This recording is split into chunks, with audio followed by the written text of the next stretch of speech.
Key to increasing low progesterone, and it has nothing to do with PCOS, hypothyroid, anovulation, perimenopause, or anything else that you can think of. All of those things I listed, those are issues of iron not moving properly in the body. That's not getting to the root of what is actually causing it.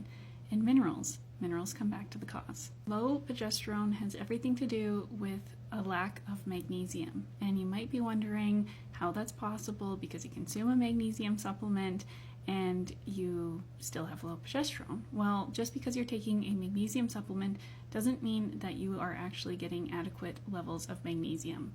Mildred Seelig, she was a world-renowned magnesium expert, and she said that we need 5 milligrams for every pound that we are.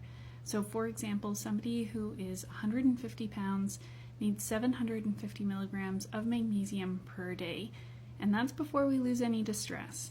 And when iron isn't moving properly, that's very stressful on the body. Think of magnesium and your body like a bucket and water. So you are the bucket and magnesium is the water. In a perfect world, we would be pouring water into the bucket and it would be staying in the bucket. But when iron isn't moving properly, essentially what we have is we have a whole bunch of stress added to the body, and those represent little holes that end up accumulating throughout the bucket, all through the bottom.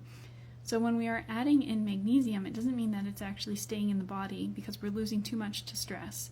What we want to do is focus on, again, how iron moves, not increasing the iron levels, but how it moves to help build that back up. Lots of people think that hormones run the body, but it's really minerals that do.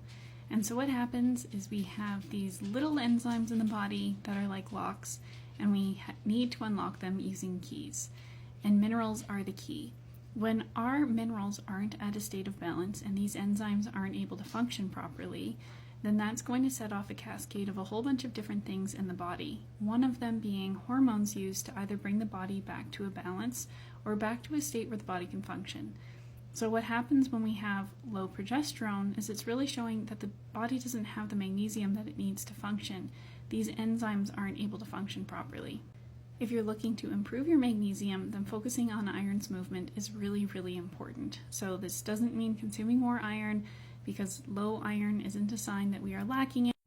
When we test the blood, we are usually implying that that's all that the body has. That's simply just not the case. It can be in the organs, and we aren't testing the organs.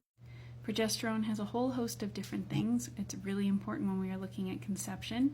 It is pro-gestation, progesterone.